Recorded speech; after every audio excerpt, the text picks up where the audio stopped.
Hello listeners, I'm Nithya Debbadi, Assistant Vice President at ICRA Limited.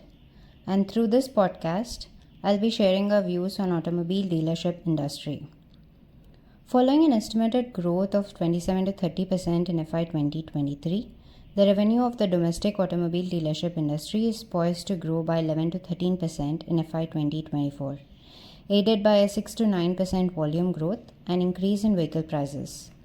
Demand for commercial vehicles is expected to be supported by replacement demand, pickup in mining, infrastructure and construction activities, and overall healthy fleet utilization levels.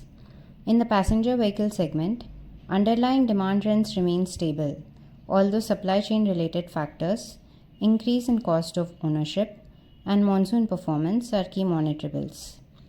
In the two-wheeler segment, headwinds like elevated ownership costs, inflation, and high finance costs remain a challenge, although demand is expected to recover gradually. Potential headwinds for the forecast could arise from adverse monsoons or occurrence of El Nino and its impact on rural demand, supply-related issues, general inflation, and hardening in finance rates. Margins in the automobile dealership industry are thin, inherent to the distribution nature of the business. While operating margins in the last 2 years were favorably supported by strong pent-up demand and relatively lower discounts given the supply-related challenges, the operating and net margins in FY 2023 are expected to have compressed by 30 to 50 basis points.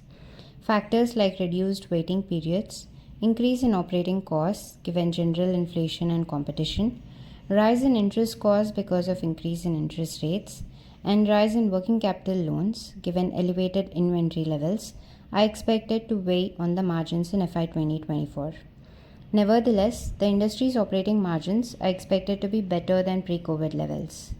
In the last 2 years, inventory levels for the automobile dealers declined given the impact of semiconductor chip shortage issues, especially in the PV segment. However, with semiconductor availability improving gradually, inventory levels increased over the past 2 quarters.